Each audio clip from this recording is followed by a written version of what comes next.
Assalamualaikum warahmatullahi wabarakatuh. Saya Siti Nurhalimah binti Padih selaku Wakil Kumpulan 5 akan membentangkan topik mengenai hedonistik. Pengenalan kepada budaya hedonistik.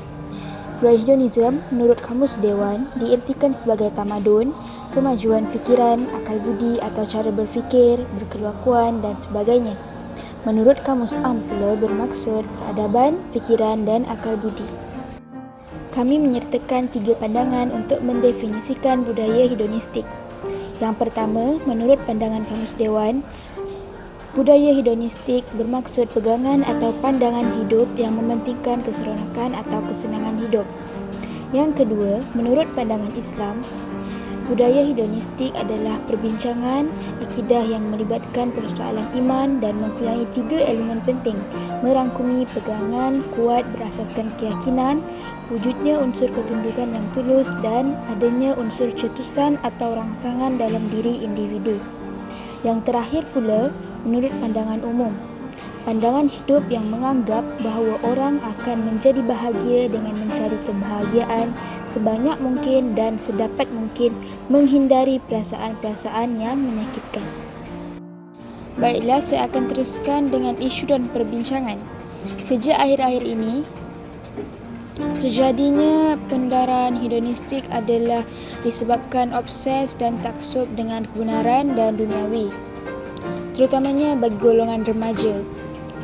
Golongan remaja kebiasaannya terlalu taksub dengan kebenaran dan cara hidup yang berlebihan dalam hiburan, kemewahan dan gaya terkini.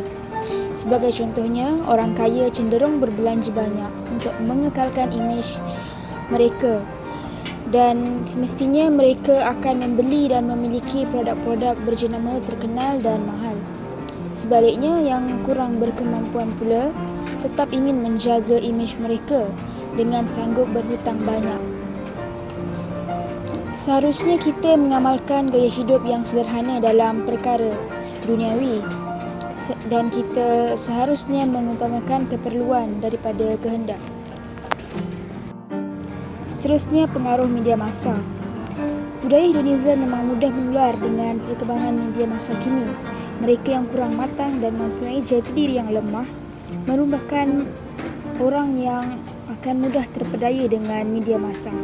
Sebagai contohnya, paparan atau tayangan yang memaparkan kegiatan seperti minum arak, seks bebas atau parti liar akan mengakibatkan mereka timbul perasaan ingin mencuba dan mengikut-ikut budaya tersebut.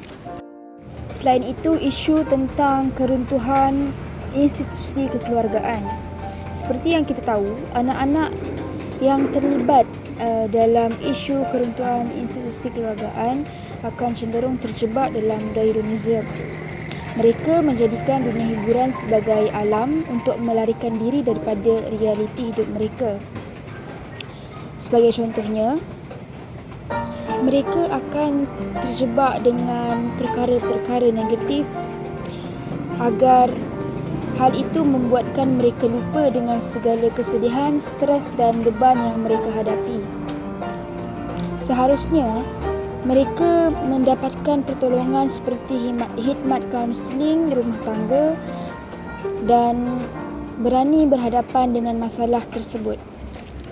Isu yang terakhir ialah pengaruh sosial dan hiburan. Gejala sosial tidak dinafikan lagi sedang berluasa dan sukar dikawal. Contohnya adalah kegiatan yang seperti saya sebutkan tadi, iaitu minum arak, seks rambang dan penyalahgunaan dadah.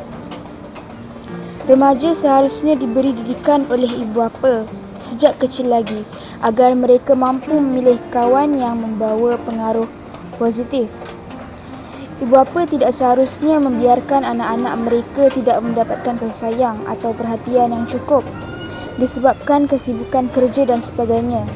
Hal ini akan mendorong mereka untuk melakukan kegiatan-kegiatan negatif dan mengakibatkan menularnya budaya hedonism dalam kalangan remaja.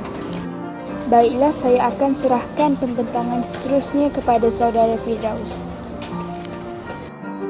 A'udzubillahi minasyaitonirrajim. Bismillahirrahmanirrahim. Assalamualaikum warahmatullahi wabarakatuh. Punca-punca penularan budaya hedonistik. Di sini terdapat 4 punca penularan budaya hedonistik. Yang pertama, pengaruh media massa. Yang kedua, hiburan. Yang ketiga, globalisasi. Dan yang keempat, serangan penjajah pemikiran. Pengaruh media massa. Media massa merupakan medium penyampaian maklumat yang mudah diakses dan cepat disebarkan. Pada era kini, pengaruh budaya hedonisme terselip dalam kandungan media massa tersebut sehingga menyebabkan budaya tersebut menular. Ia mempengaruhi pelbagai tingkah laku sosial, budaya, perkembangan personaliti dan pemantapan diri individu ke arah positif ataupun negatif. Punca yang kedua, hiburan. Remaja yang taksub dengan budaya orang barat terjebak dalam budaya hedonisme seperti mengunjungi pusat hiburan, disko, kelab malam, pusat karaoke, cyber cafe dan sebagainya. Mereka ingin berseronok dan menghilangkan tekanan atau kebosanan, tetapi secara melampau. Punca yang ketiga, globalisasi. Dunia menjadi semakin mengecil dan masyarakatnya menjadi saling bergantungan. Sesuatu yang berlaku di sesuatu rantau mempunyai kesan di rantau yang lain.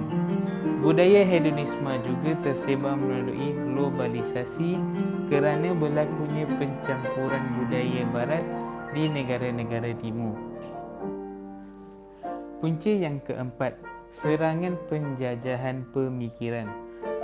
Walaupun negara kita telah bebas dari penjajah kuasa barat, namun tanpa disedari, minda pelbagai lapisan masyarakat terutamanya remaja masih dijajah oleh mereka melalui budaya hedonisme. Hal ini kerana mereka ingin mendapatkan keuntungan ekonomi apabila remaja-remaja tersebut berbelanja banyak untuk mendapatkan hiburan di barat. Implikasi budaya hedonistik.